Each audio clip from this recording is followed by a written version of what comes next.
संविधान सभा को अंबेडकर के अंतिम संबोधन से आज के लिए सबक। 70 साल पहले 25 नवंबर 1949 को B.R. अम्बेडकर ने भारत की संविधान सभा को आखिरी बार संबोधित किया था। यहाँ उनके भाषण का पूरा पाठ दिया गया है। उस दिन उनके भाषण का पूरा पाठ नीचे प्रस्तुत किया गया है। इसमें संविधान के निर्माण, न्यायपालिका की भूमिका, केंद्र और राज्यों के बीच अधिकारों का विभाजन, नायक पूजा की बुराइयों और लोकतंत्र के साथ भारतीयों के जुड़ाव पर चर्चा की गई थी। दवाएं ने उन अंशों को भी पीले रंग से चिन्हित किया है जो आज हमारे लिए विशेष रूप से प्रासंगिक हो सकते हैं। महोदय, संविधान सभा के काम पर नजर डालें तो 9 दिसंबर 1946 को इसकी पहली बैठक के बाद से अब तक 2 साल, 11 महीने और 17 दिन हो चुके हैं। इस अवधि के दौरान संविधान सभा ने कुल 11 सत्र आयोजित किए हैं। इन 11 सत्रों में से पहले 6 सत्र उद्देश्य प्रस्ताव पारित करने और मौलिक अधिकारों, संघ के संविधान, संघ की शक्तियों, प्रांतीय संविधान, अल्पसंख्यकों और अनुसूचित क्षेत्रों और अनुसूचित जनजातियों पर समितियों की रिपोर्टों पर विचार करने में व्यतीत हुए। 7वें, 8वें, 9वें, 10वें और 11वें सत्र में संविधान के प्रारूप पर विचार किया गया। संविधान सभा के इन 11 सत्रों में 165 दिन लगे हैं। इनमें से सभा ने संविधान के प्रारूप पर विचार करने में 114 दिन बिताए। प्रारूप समिति की बात करें तो इसे संविधान सभा ने 29 अगस्त 1947 को चुना था। इसकी पहली बैठक 30 अगस्त को हुई थी। 30 अगस्त से यह 141 दिनों तक बैठी, जिसके दौरान ये संविधान का मसौदा तैयार करने में लगी रही। संविधान सलाहकार द्वारा प्रारूप समिति के काम करने के लिए पाठ के रूप में तैयार किए गए प्रारूप संविधान में 243 अनुच्छेद और 13 अनुसूचियां शामिल थीं। प्रारूप समिति द्वारा संविधान सभा को प्रस्तुत किए गए पहले प्रारूप संविधान में 315 अनुच्छेद और 8 अनुसूचियां थीं। विचार विमर्श के चरण के अंत में प्रारूप संविधान में अनुच्छेदों की संख्या बढ़कर 386 हो गई। अपने अंतिम रूप में प्रारूप संविधान में 395 अनुच्छेद और 8 अनुसूचियां हैं। प्रारूप संविधान में पेश किए गए संशोधनों की कुल संख्या लगभग 7635 थी। मैं इन तथ्यों का उल्लेख इसलिए कर रहा हूं क्योंकि एक समय ऐसा कहा जा रहा था कि सभा ने अपना काम पूरा करने में बहुत लंबा समय लिया है, कि यह इत्मीनान से चल रही है और सार्वजनिक धन की बर्बादी कर रही है। ये कहा गया कि जब रोम जल रहा था तब नीरो बांसुरी बजा रहा था। क्या इस शिकायत का कोई औचित्य है? आइए हम अन्य देशों में संविधान निर्माण के लिए नियुक्त संविधान सभाओं द्वारा लिए गए समय पर ध्यान दें। कुछ उदाहरणों को लेते हैं। अमेरिकी सम्मेलन 25 मई 1787 को मिला और 17 सितंबर 1787 को अपना काम पूरा कर लिया, यानी 4 महीनों के भीतर। कनाडा का संवैधानिक सम्मेलन 10 अक्टूबर 1864 को मिला और संविधान मार्च 1867 में 2 साल और 5 महीने की अवधि में कानून बन गया। ऑस्ट्रेलियाई संवैधानिक सम्मेलन मार्च 1891 में इकट्ठा हुआ और संविधान 9 जुलाई 1900 को कानून बन गया, जिसमें 9 साल का समय लगा। दक्षिण अफ्रीकी सम्मेलन अक्टूबर 1908 में हुआ और 20 सितंबर 1909 को संविधान कानून बन गया, जिसमें 1 साल का समय लगा। ये सच है कि हमने अमेरिकी या दक्षिण अफ्रीकी सम्मेलनों की तुलना में ज़्यादा समय लिया है, लेकिन हमने कनाडाई सम्मेलन से ज़्यादा समय नहीं लिया और ऑस्ट्रेलियाई सम्मेलन से बहुत कम। समय के आधार पर तुलना करते समय 2 बातों को याद रखना चाहिए। एक ये कि अमेरिका, कनाडा, दक्षिण अफ्रीका और ऑस्ट्रेलिया के संविधान हमारे संविधान से बहुत छोटे हैं। हमारे संविधान में, जैसा कि मैंने कहा, 395 अनुच्छेद हैं, जबकि अमेरिकी संविधान में सिर्फ 7 अनुच्छेद हैं, जिनमें से पहले 4 को खंडों में विभाजित किया गया है, जो कुल मिलाकर 21 होते हैं। कनाडा के संविधान में 147, ऑस्ट्रेलिया के संविधान में 128 और दक्षिण अफ्रीका के संविधान में 153 खंड हैं।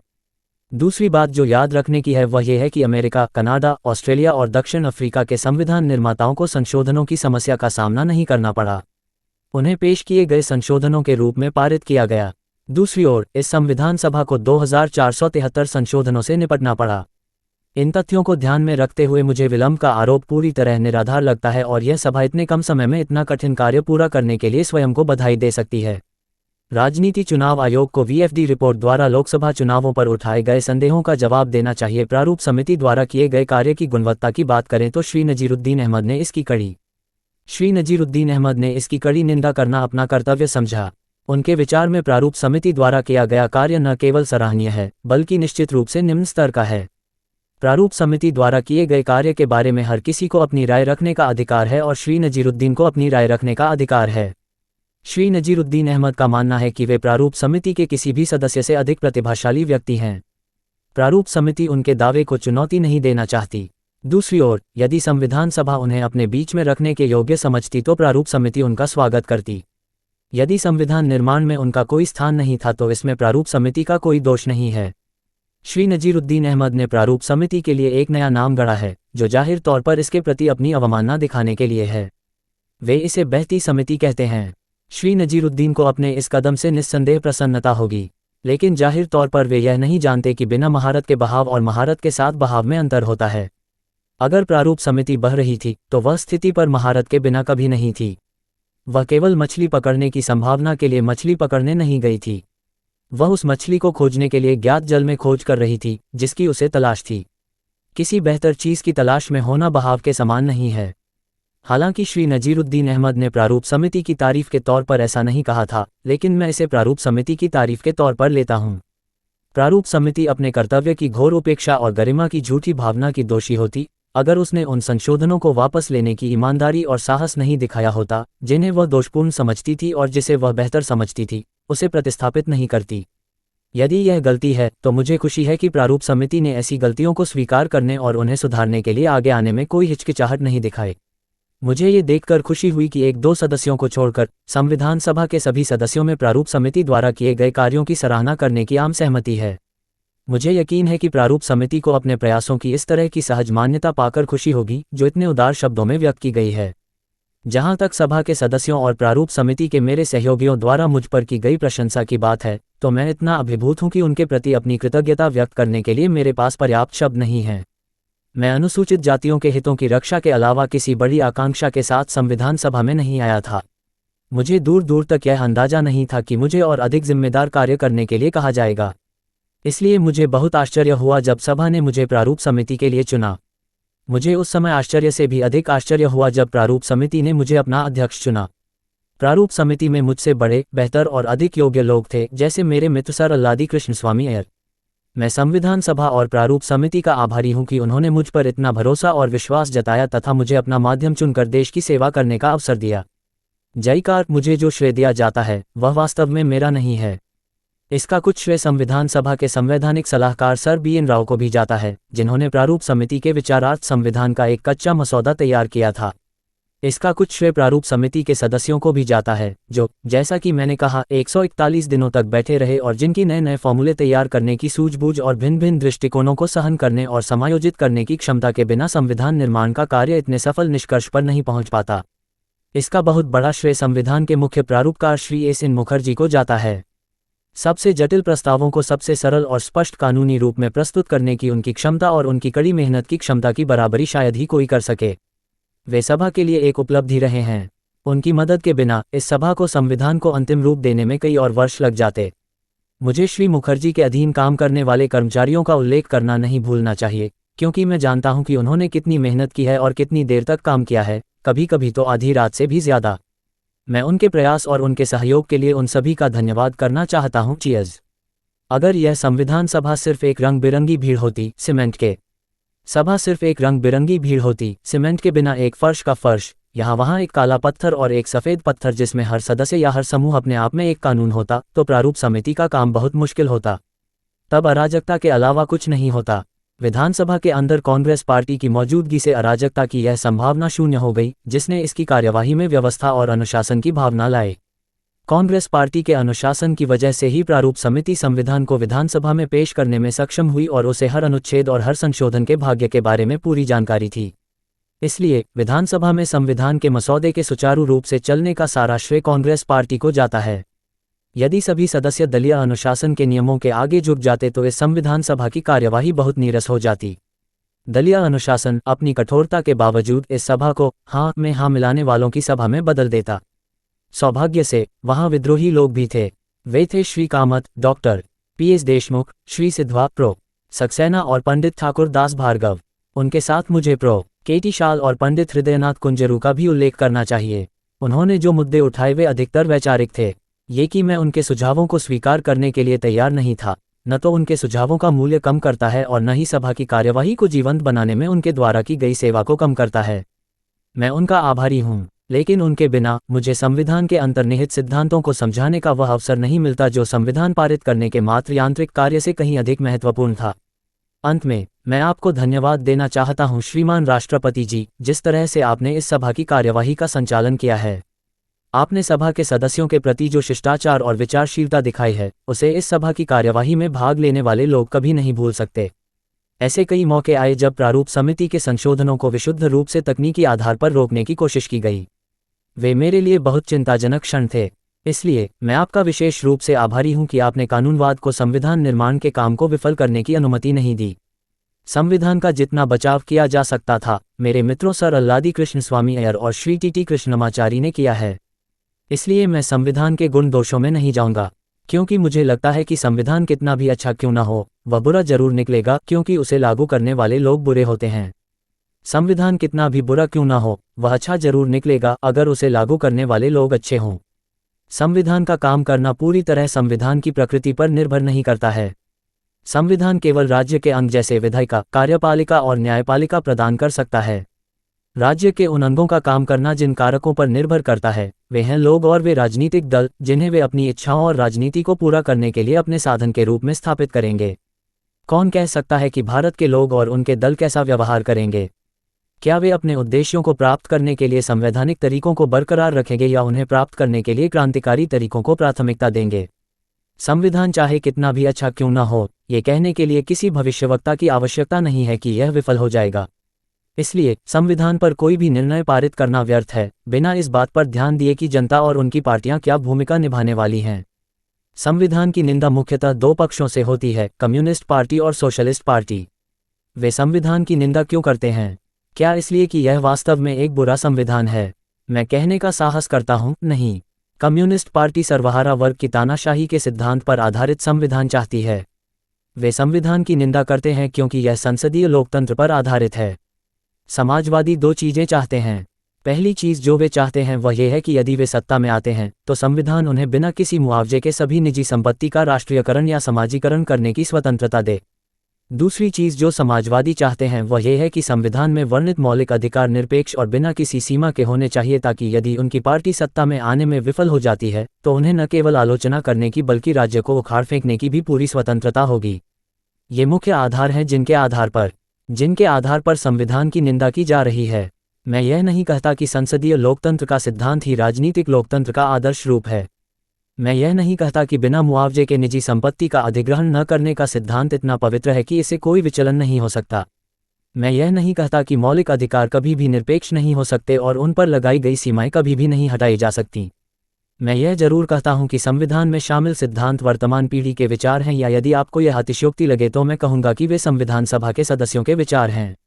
उन्हें संविधान में शामिल करने के लिए प्रारूप समिति को क्यों दोष दिया जाए? मैं कहता हूं कि संविधान सभा के सदस्यों को ही क्यों दोष दिया जाए। महान अमेरिकी राजनेता जेफरसन, जिन्होंने अमेरिकी संविधान के निर्माण में बहुत बड़ी भूमिका निभाई, ने कुछ बहुत ही महत्वपूर्ण विचार व्यक्त किए हैं जिन्हें संविधान निर्माता कभी भी नजरअंदाज नहीं कर सकते। एक जगह उन्होंने कहा है, हम प्रत्येक पीढ़ी को एक अलग राष्ट्र मान सकते हैं जिसे बहुमत की इच्छा से स्वयं को बांधने का अधिकार है, लेकिन किसी भी देश के निवासियों की तरह अगली पीढ़ी को बांधने का अधिकार किसी को नहीं है। एक अन्य स्थान पर उन्होंने कहा है, यह विचार कि राष्ट्र के उपयोग के लिए स्थापित संस्थाओं को छुआ या संशोधित नहीं किया जा सकता, यहाँ तक कि उन्हें अपने उद्देश्य के लिए उत्तरदायी बनाने के लिए भी नहीं, क्योंकि उन्हें जनता के लिए ट्रस्ट में प्रबंधित करने के लिए नियुक्त लोगों में अधिकारों का अनावश्यक रूप से अनुमान लगाया जाता है। शायद एक राजा के दुरुपयोग के खिलाफ एक लाभदायक प्रावधान हो सकता है, लेकिन राष्ट्र के खिलाफ ये सबसे बेतुका है। फिर भी हमारे वकील और पुजारी आमतौर पर इस सिद्धांत को बढ़ावा देते हैं और मानते हैं कि पिछली पीढ़ियों ने हमसे ज्यादा आज़ादी से धरती पर कब्जा किया था, उन्हें हम पर ऐसे कानून थोपने का अधिकार था जिन्हें हम खुद नहीं बदल सकते थे, और हम भी उसी तरह से कानून बना सकते हैं और भावी पीढ़ियों पर बोझ डाल सकते हैं जिसे बदलने का उन्हें कोई अधिकार नहीं होगा। अंत में धरती मृतकों की है, जीवितों की नहीं। मैं मानता हूं कि जेफरसन ने जो कहा है वह न केवल सच है बल्कि पूर्णतया सच है। इस बारे में कोई सवाल ही नहीं हो सकता। यदि संविधान सभा जेफरसन द्वारा निर्धारित इस सिद्धांत से हटती तो निश्चित रूप से उस पर दोष लगाया जाता, यहाँ तक कि उसकी निंदा भी की जाती। लेकिन मैं पूछता हूँ, क्या ऐसा हुआ है? बिल्कुल इसके विपरीत। किसी को केवल संविधान के संशोधन से संबंधित प्रावधान की जांच करनी है। सभा ने न केवल कनाडा की तरह लोगों को संविधान में संशोधन करने के अधिकार से वंचित करके या अमेरिका या ऑस्ट्रेलिया की तरह संविधान में संशोधन को असाधारण नियमों और शर्तों को पूरा करने के अधीन करके इस संविधान पर अंतिम और अचूकता की मुहर लगाने से परहेज किया है, बल्कि संविधान में संशोधन के लिए एक सबसे सरल प्रक्रिया भी प्रदान की है। मैं संविधान के किसी भी आलोचक को चुनौती देता हूं कि वह ये साबित करे कि दुनिया में कहीं भी किसी भी संविधान सभा ने, जिन परिस्थितियों में ये देश खुद को पाता है, संविधान में संशोधन के लिए ऐसी सरल प्रक्रिया प्रदान की है। यदि संविधान से असंतुष्ट लोगों को केवल 2/3 बहुमत प्राप्त करना है और यदि वे वयस्क मताधिकार से निर्वाचित संसद में अपने पक्ष में 2/3 बहुमत भी प्राप्त नहीं कर सकते, तो संविधान के प्रति उनके असंतोष को आम जनता द्वारा साझा नहीं माना जा सकता। संवैधानिक महत्व का केवल एक बिंदु है जिसका मैं उल्लेख करना चाहता हूं। इस आधार पर गंभीर शिकायत की गई है कि केंद्रीकरण बहुत अधिक है और राज्यों को नगरपालिकाओं में बदल दिया गया है। ये स्पष्ट है कि ये दृष्टिकोण न केवल अतिशयोक्ति है बल्कि संविधान के उद्देश्य को लेकर गलतफहमी पर आधारित है। केंद्र और राज्यों के बीच संबंधों के बारे में उस मूल सिद्धांत को ध्यान में रखना आवश्यक है जिस पर यह आधारित है। संघवाद का मूल सिद्धांत यह है कि केंद्र और राज्यों के बीच विधायी और कार्यकारी अधिकार केंद्र द्वारा बनाए जाने वाले किसी कानून द्वारा नहीं बल्कि संविधान द्वारा विभाजित किए जाते हैं। संविधान यही करता है। हमारे संविधान के तहत राज्य किसी भी तरह से अपने विधायी या कार्यकारी अधिकार के लिए केंद्र पर निर्भर नहीं हैं। इस मामले में केंद्र और राज्य समान हैं। ये देखना मुश्किल है कि ऐसे संविधान को केंद्रवाद कैसे कहा जा सकता है। हो सकता है कि संविधान केंद्र को अपने विधायी और कार्यकारी अधिकार के संचालन के लिए बहुत बड़ा क्षेत्र सौंपता है जितना कि किसी अन्य संघीय संविधान में नहीं पाया जाता है। हो सकता है कि अवशिष्ट शक्तियां केंद्र को दी गई हों, न कि राज्यों को। लेकिन ये विशेषताएं संघवाद का सार नहीं हैं। जैसा कि मैंने कहा, संघवाद का मुख्य चिन्ह संविधान द्वारा केंद्र और इकाइयों के बीच विधायी और कार्यकारी प्राधिकरण का विभाजन है। ये हमारे संविधान में सन्निहित सिद्धांत है। इस बारे में कोई गलती नहीं हो सकती। इसलिए ये कहना गलत है कि राज्यों को केंद्र के अधीन रखा गया है। केंद्र अपनी इच्छा से उस विभाजन की सीमा को नहीं बदल सकता, न ही न्यायपालिका। जैसा कि ठीक ही कहा गया है, न्यायालय संशोधित कर सकते हैं, प्रतिस्थापित नहीं कर सकते। वे पहले की व्याख्याओं को संशोधित कर सकते हैं क्योंकि नए तर्क, नए दृष्टिकोण प्रस्तुत किए जाते हैं। वे सीमांत मामलों में विभाजन रेखा को स्थानांतरित कर सकते हैं, लेकिन ऐसी बाधाएं हैं जिन्हें वे पार नहीं कर सकते। शक्ति के निश्चित असाइनमेंट जिन्हें वे पुनः आवंटित नहीं कर सकते। वे मौजूदा शक्तियों का व्यापक निर्माण कर सकते हैं, लेकिन वे एक प्राधिकरण को स्पष्ट रूप से दूसरे को दी गई शक्तियों को नहीं सौंप सकते। इसलिए संघवाद को पराजित करने वाले केंद्रीकरण का पहला आरोप अवश्य समाप्त होना चाहिए। दूसरा आरोप यह है कि केंद्र को राज्यों को दरकिनार करने की शक्ति दी गई है। इस आरोप को स्वीकार किया जाना चाहिए, लेकिन संविधान में ऐसी सर्वोच्च शक्तियां होने की निंदा करने से पहले कुछ बातों को ध्यान में रखना चाहिए। पहली बात यह है कि ये सर्वोच्च शक्तियां संविधान की सामान्य विशेषता नहीं हैं। इनका उपयोग और संचालन स्पष्ट रूप से केवल आपात स्थितियों तक ही सीमित है। दूसरा विचार यह है कि क्या हम आपातकाल की स्थिति में केंद्र को सर्वोच्च शक्तियां देने से बच सकते हैं। जो लोग आपातकाल में भी केंद्र को ऐसी सर्वोच्च शक्तियां देने के औचित्य को स्वीकार नहीं करते हैं, उन्हें इस समस्या का स्पष्ट अंदाजा नहीं है जो मामले के मूल में है। इस समस्या को एक लेखक ने उस प्रसिद्ध पत्रिका द राउंड टेबल के दिसंबर 1935 के अंक में इतनी स्पष्टता से प्रस्तुत किया है कि मैं उसमें से निम्नलिखित उद्धरण उद्धृत करने के लिए कोई क्षमा नहीं मांगता। लेखक कहते हैं, राजनीतिक व्यवस्था अधिकारों और कर्तव्यों का एक जटिल समूह है जो अंततः इस प्रश्न पर आधारित है कि नागरिक किसके प्रति या किस प्राधिकरण के प्रति निष्ठा रखता है। सामान्य मामलों में ये प्रश्न मौजूद नहीं है क्योंकि कानून सुचारू रूप से काम करता है और एक व्यक्ति अपने कामों को इस मामले में एक प्राधिकरण और दूसरे मामले में दूसरे प्राधिकरण का पालन करते हुए करता है। लेकिन संकट के क्षण में दावों का टकराव पैदा हो सकता है और तब ये स्पष्ट हो जाता है कि अंतिम निष्ठा को विभाजित नहीं किया जा सकता है। निष्ठा के मुद्दे को अंतिम उपाय के रूप में कानून की न्यायिक व्याख्या द्वारा निर्धारित नहीं किया जा सकता है। कानून को तथ्यों के अनुरूप होना चाहिए या कानून के लिए जितना बुरा हो उतना बुरा। जब सभी औपचारिकताएं हटा दी जाती हैं तो एकमात्र प्रश्न यह है कि नागरिक की शेष निष्ठा किस प्राधिकरण के पास है। क्या ये केंद्र है या संविधान निर्माता राज्य? इस समस्या का समाधान इस प्रश्न के उत्तर पर निर्भर करता है जो कि समस्या का मूल है। इसमें कोई संदेह नहीं हो सकता कि अधिकांश लोगों की राय में आपातकाल में नागरिक की शेष निष्ठा केंद्र के प्रति होनी चाहिए, न कि घटक राज्यों के प्रति, क्योंकि केवल केंद्र ही है जो एक सामान्य लक्ष्य के लिए और पूरे देश के सामान्य हितों के लिए काम कर सकता है। इसी में आपातकाल में इस्तेमाल की जाने वाली कुछ अत्यावश्यक शक्तियों को केंद्र को देने का औचित्य निहित है। और आखिर इन आपातकालीन शक्तियों द्वारा घटक राज्यों पर क्या दायित्व लगाया गया है? इससे अधिक कुछ नहीं कि आपातकाल में उन्हें अपने स्थानीय हितों के साथ साथ पूरे राष्ट्र की राय और हितों को भी ध्यान में रखना चाहिए। केवल वे लोग ही इसके खिलाफ शिकायत कर सकते हैं जिन्होंने समस्या को नहीं समझा है। मैं अपनी बात यहीं समाप्त कर सकता था, लेकिन मेरा मन हमारे देश के भविष्य के बारे में इतना सोच रहा है कि मुझे लगता है कि इस अवसर पर मुझे इस विषय पर अपने कुछ विचार व्यक्त करने चाहिए।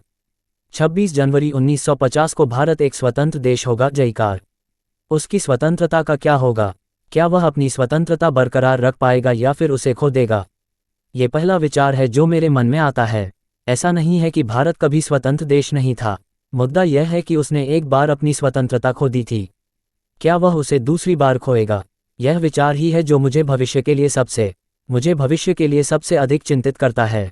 जो बात मुझे सबसे अधिक परेशान करती है वह यह है कि भारत ने न केवल एक बार पहले अपनी स्वतंत्रता खोई है, बल्कि उसने इसे अपने ही कुछ लोगों की बेवफाई और विश्वासघात के कारण खो दिया है।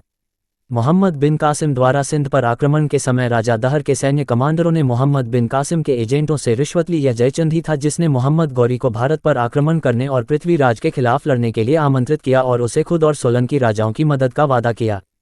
जब शिवाजी हिंदुओं की मुक्ति के लिए लड़ रहे थे, तब अन्य मराठा सरदार और राजपूत राजा मुगल सम्राटों की तरफ से लड़ाई लड़ रहे थे। जब अंग्रेज सिख शासकों को नष्ट करने की कोशिश कर रहे थे, तो उनके प्रमुख कमांडर गुलाब सिंह चुप बैठे रहे और उन्होंने सिख साम्राज्य को बचाने में मदद नहीं की। 1857 में जब भारत के एक बड़े हिस्से ने अंग्रेजों के खिलाफ स्वतंत्रता की लड़ाई की घोषणा की थी, तब सिख मूक दर्शक बनकर खड़े रहे और इस घटना को देखते रहे। क्या इतिहास खुद को दोहराएगा? यही विचार मुझे चिंता से भर देता है। ये चिंता इस तथ्य के एहसास से और भी बढ़ जाती है कि जाति और धर्म के रूप में हमारे पुराने शत्रुओं के अलावा हमारे पास कई राजनीतिक दल होंगे जिनके राजनीतिक धर्म अलग अलग और विरोधी होंगे। क्या भारतीय देश को अपने धर्म से ऊपर रखेंगे या धर्म को देश से ऊपर रखेंगे? मुझे नहीं पता, लेकिन इतना तो तय है कि अगर दल धर्म को देश से ऊपर रखेंगे तो हमारी स्वतंत्रता दूसरी बार खतरे में पड़ जाएगी और शायद हमेशा के लिए खो जाएगी। इस संभावना से हम सभी को दृढ़ता से सावधान रहना चाहिए। हमें अपने खून की आखिरी बूंद तक अपनी स्वतंत्रता की रक्षा करने के लिए दृढ़ संकल्पित होना चाहिए। जयकार। 26 जनवरी 1950 को भारत इस मायने में लोकतांत्रिक देश होगा कि उस दिन से भारत में जनता द्वारा और जनता के लिए सरकार होगी। मेरे मन में भी यही विचार आता है। उसके लोकतांत्रिक संविधान का क्या होगा? क्या वह इसे बनाए रख पाएगी या फिर इसे फिर से खो देगी? ये दूसरा विचार है जो मेरे मन में आता है और मुझे पहले विचार जितना ही चिंतित करता है। ऐसा नहीं है कि भारत को लोकतंत्र का ज्ञान नहीं था। एक समय था जब भारत में गणतंत्र थे और जहां राजतंत्र थे भी, वे या तो निर्वाचित थे या सीमित थे। वे कभी भी निरंकुश नहीं थे। ऐसा नहीं है कि भारत को संसद या संसदीय प्रक्रिया का ज्ञान नहीं था। बौद्ध भिक्षु संघों के अध्ययन से पता चलता है कि न केवल संसदें थीं, क्योंकि संघ संसद के अलावा और कुछ नहीं थे, बल्कि संघ आधुनिक समय में ज्ञात संसदीय प्रक्रिया के सभी नियमों को जानते और उनका पालन करते थे। उनके पास बैठने की व्यवस्था, प्रस्तावों, संकल्पों, कोरम, विप, मतों की गिनती, मतपत्र द्वारा मतदान, निंदा प्रस्ताव, नियमितीकरण, न्यायिक निर्णय आदि के संबंध में नियम थे। यद्यपि संसदीय प्रक्रिया के इन नियमों को बुद्ध ने संघों की बैठकों में लागू किया था, लेकिन उन्होंने उन्हें अपने समय में देश में कार्यरत राजनीतिक सभाओं के नियमों से उधार लिया होगा। भारत ने ये लोकतांत्रिक व्यवस्था खो दी है। क्या वह इसे दूसरी बार भी खो देगा? मुझे नहीं पता, लेकिन भारत जैसे देश में ये बहुत संभव है, जहां लोकतंत्र को लंबे समय से इस्तेमाल न किए जाने के बाद एक बिल्कुल नई चीज के रूप में देखा जाना चाहिए। लोकतंत्र के तानाशाही में बदलने का खतरा है।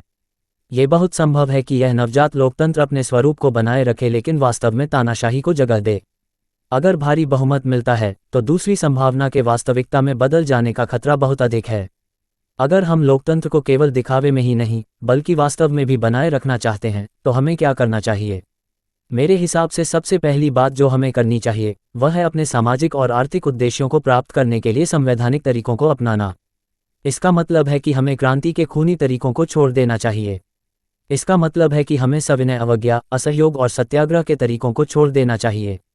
जब आर्थिक और सामाजिक उद्देश्यों को प्राप्त करने के लिए संवैधानिक तरीकों के लिए कोई रास्ता नहीं बचा था, तो असंवैधानिक तरीकों के लिए बहुत औचित्य था। लेकिन जहां संवैधानिक तरीके खुले हैं, वहां इन असंवैधानिक तरीकों के लिए कोई औचित्य नहीं हो सकता। ये तरीके अराजकता के व्याकरण के अलावा और कुछ नहीं हैं और जितनी जल्दी इन्हें छोड़ दिया जाए, हमारे लिए उतना ही बेहतर है। दूसरी बात जो हमें करनी चाहिए वह है जॉन स्टुअर्ट मिल द्वारा लोकतंत्र को बनाए रखने में रुचि रखने वाले सभी लोगों को दी गई चेतावनी का पालन करना, अर्थात अपनी स्वतंत्रता को किसी महान व्यक्ति के चरणों में न रखें या उसे ऐसी शक्तियां न सौंपें जो उसे उनकी संस्थाओं को नष्ट करने में सक्षम बनाती हैं। देश को जीवन भर सेवा देने वाले महान पुरुषों के प्रति कृतज्ञ होने में कुछ भी गलत नहीं है, लेकिन कृतज्ञता की भी सीमाएं होती हैं। जैसा कि आयरिश देशभक्त डैनियल ओ'कोनेल ने ठीक ही कहा है, कोई भी व्यक्ति अपने सम्मान की कीमत पर कृतज्ञ नहीं हो सकता, कोई भी महिला अपनी पवित्रता की कीमत पर कृतज्ञ नहीं हो सकती और कोई भी राष्ट्र अपनी स्वतंत्रता की कीमत पर कृतज्ञ नहीं हो सकता। ये सावधानी भारत के मामले में किसी भी अन्य देश की तुलना में कहीं अधिक आवश्यक है, क्योंकि भारत में भक्ति या जिसे भक्ति का मार्ग या नायक पूजा कहा जा सकता है, उसकी राजनीति में एक ऐसी भूमिका निभाती है जो दुनिया के किसी भी अन्य देश की राजनीति में उसकी भूमिका से कहीं अधिक है। धर्म में भक्ति आत्मा की मुक्ति का मार्ग हो सकती है। लेकिन राजनीति में भक्ति या नायक पूजा निश्चित रूप से पतन और अंततः तानाशाही का मार्ग है। तीसरी बात जो हमें करनी चाहिए वह है केवल राजनीतिक लोकतंत्र से संतुष्ट नहीं होना। हमें अपने राजनीतिक लोकतंत्र को सामाजिक लोकतंत्र भी बनाना चाहिए। राजनीतिक लोकतंत्र तब तक नहीं टिक सकता जब तक कि उसके मूल में सामाजिक लोकतंत्र न हो। सामाजिक लोकतंत्र का क्या अर्थ है? इसका अर्थ है एक ऐसी जीवन पद्धति जो स्वतंत्रता, समानता और बंधुत्व को जीवन के सिद्धांतों के रूप में मान्यता देती है। स्वतंत्रता, समानता और बंधुत्व के इन सिद्धांतों को एक त्रिमूर्ति में अलग अलग वस्तुओं के रूप में नहीं माना जाना चाहिए। वे इस अर्थ में त्रिमूर्ति का एक संघ बनाते हैं कि एक को दूसरे से अलग करना लोकतंत्र के मूल उद्देश्य को ही नष्ट करना है। स्वतंत्रता को समानता से अलग नहीं किया जा सकता, समानता को स्वतंत्रता से अलग नहीं किया जा सकता, न ही स्वतंत्रता और समानता को बंधुत्व से अलग किया जा सकता है। समानता के बिना स्वतंत्रता बहुतों पर कुछ लोगों की सर्वोच्चता पैदा करेगी। स्वतंत्रता के बिना समानता व्यक्तिगत पहल को मार देगी। बंधुत्व के बिना स्वतंत्रता और समानता चीज़ों का स्वाभाविक क्रम नहीं बन सकती। उन्हें लागू करने के लिए एक कांस्टेबल की आवश्यकता होगी। हमें इस तथ्य को स्वीकार करके शुरू करना चाहिए कि भारतीय समाज में दो चीज़ों का पूर्ण अभाव है। इनमें से एक है समानता। सामाजिक धरातल पर भारत में हमारे पास एक ऐसा समाज है जो क्रमिक असमानता के सिद्धांत पर आधारित है, जिसका अर्थ है कुछ लोगों के लिए उन्नति और दूसरों के लिए अवनति। आर्थिक धरातल पर हमारे पास एक ऐसा समाज है जिसमें कुछ लोगों के पास अपार संपत्ति है जबकि कई लोग घोर गरीबी में रहते हैं। 26 जनवरी 1950 को हम विरोधाभासों के जीवन में प्रवेश करने जा रहे हैं। राजनीति में हमारे पास समानता होगी और सामाजिक और आर्थिक जीवन में हमारे पास असमानता होगी। राजनीति में हम एक व्यक्ति एक वोट और एक वोट एक मूल्य के सिद्धांत को मान्यता देंगे। हमारे सामाजिक और आर्थिक जीवन में हम अपनी सामाजिक और आर्थिक संरचना के कारण एक व्यक्ति एक मूल्य के सिद्धांत को नकारते रहेंगे। हम कब तक विरोधाभासों का ये जीवन जीते रहेंगे? हम कब तक अपने सामाजिक और आर्थिक जीवन में समानता को नकारते रहेंगे? अगर हम इसे लंबे समय तक नकारते रहेंगे तो हम अपने राजनीतिक लोकतंत्र को खतरे में डालकर ऐसा करेंगे। हमें इस विरोधाभास को जल्द से जल्द दूर करना होगा, अन्यथा असमानता से पीड़ित लोग राजनीतिक लोकतंत्र की संरचना को नष्ट कर देंगे जिसे इस सभा ने इतनी मेहनत से बनाया है। दूसरी चीज़ जो हम चाहते हैं वह है भाईचारे के सिद्धांत को मान्यता देना। भाईचारे का क्या मतलब है? भाईचारे का मतलब है सभी भारतीयों का एक समान भाईचारा अगर भारतीय एक ही लोग हैं। ये वह सिद्धांत है जो सामाजिक जीवन को एकता और एकजुटता देता है। इसे हासिल करना मुश्किल काम है। ये कितना मुश्किल है इसका अंदाजा जेम्स ब्रायस द्वारा अमेरिकी राष्ट्रमंडल पर संयुक्त राज्य अमेरिका के बारे में लिखी गई कहानी से लगाया जा सकता है।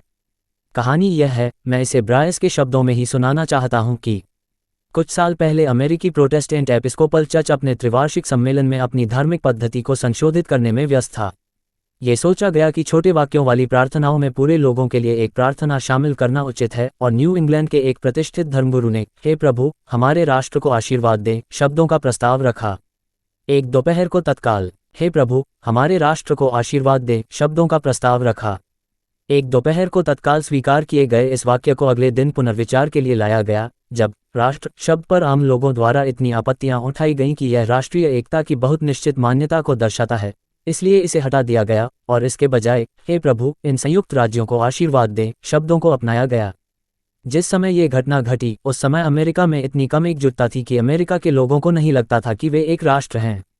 यदि अमेरिका के लोग यह महसूस नहीं कर सकते कि वे एक राष्ट्र हैं तो भारतीयों के लिए ये सोचना कितना कठिन है कि वे एक राष्ट्र हैं। मुझे वे दिन याद हैं जब राजनीतिक सोच वाले भारतीय भारत के लोग शब्द से चिढ़ते थे। वे भारतीय राष्ट्र शब्द को प्राथमिकता देते थे। मेरा मानना है कि यह मानकर कि हम एक राष्ट्र हैं हम एक बहुत बड़ा भ्रम पाल रहे हैं। हजारों जातियों में विभाजित लोग एक राष्ट्र कैसे हो सकते हैं? जितनी जल्दी हम ये समझ लें कि हम अभी भी सामाजिक और मनोवैज्ञानिक अर्थों में एक राष्ट्र नहीं हैं, हमारे लिए उतना ही बेहतर होगा, क्योंकि तभी हम एक राष्ट्र बनने की आवश्यकता को समझ पाएंगे और इस लक्ष्य को प्राप्त करने के तरीकों और साधनों के बारे में गंभीरता से सोच पाएंगे। इस लक्ष्य को प्राप्त करना बहुत कठिन होने जा रहा है, संयुक्त राज्य अमेरिका की तुलना में कहीं अधिक कठिन। संयुक्त राज्य अमेरिका में कोई जाति समस्या नहीं है। भारत में जातियां हैं। जातियां राष्ट्र विरोधी हैं। सबसे पहले तो इसलिए क्योंकि ये सामाजिक जीवन में अलगाव पैदा करते हैं। ये राष्ट्र विरोधी भी हैं क्योंकि ये जाति जाति के बीच ईर्ष्या और द्वेष पैदा करते हैं। लेकिन अगर हम वास्तव में एक राष्ट्र बनना चाहते हैं तो हमें इन सभी कठिनाइयों को पार करना होगा, क्योंकि भाईचारा तभी एक तथ्य हो सकता है जब एक राष्ट्र हो। भाईचारे के बिना समानता और स्वतंत्रता रंग रोगन से अधिक गहरी नहीं होगी। ये मेरे विचार हैं उन कार्यों के बारे में जो हमारे सामने हैं। ये कुछ लोगों को बहुत पसंद नहीं आ सकते, लेकिन इस बात से इनकार नहीं किया जा सकता कि इस देश में राजनीतिक सत्ता बहुत समय से कुछ लोगों के एकाधिकार में रही है और बहुत से लोग न केवल बोझ के जानवर हैं, बल्कि शिकारी जानवर भी हैं। इस एकाधिकार ने न केवल उन्हें बेहतरी के उनके अवसर से वंचित किया है, बल्कि इसने उन्हें जीवन के महत्व से भी वंचित कर दिया है।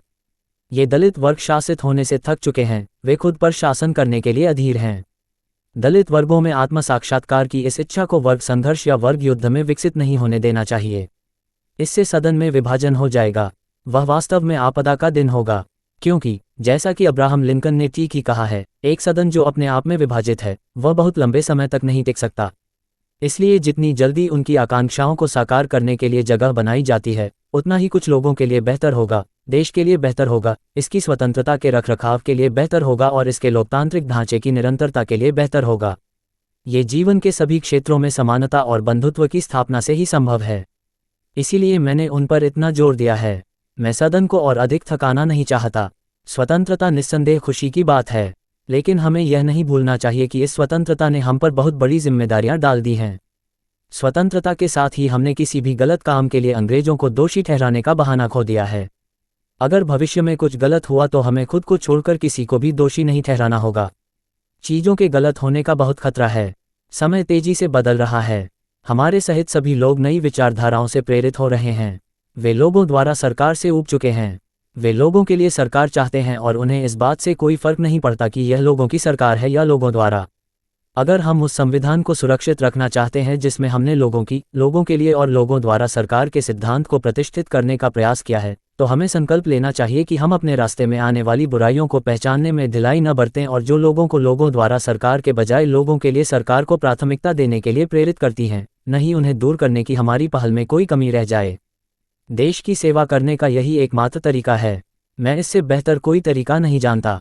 सूचना सिर्फ मान्यताओं और जानकारियों पर आधारित है। यहाँ ये बताना जरूरी है कि यह मेरा वीडियो किसी भी तरह की मान्यता, जानकारी की पुष्टि नहीं करता है। किसी भी जानकारी या मान्यता को अमल में लाने से पहले संबंधित विशेषज्ञ से सलाह लें। धन्यवाद।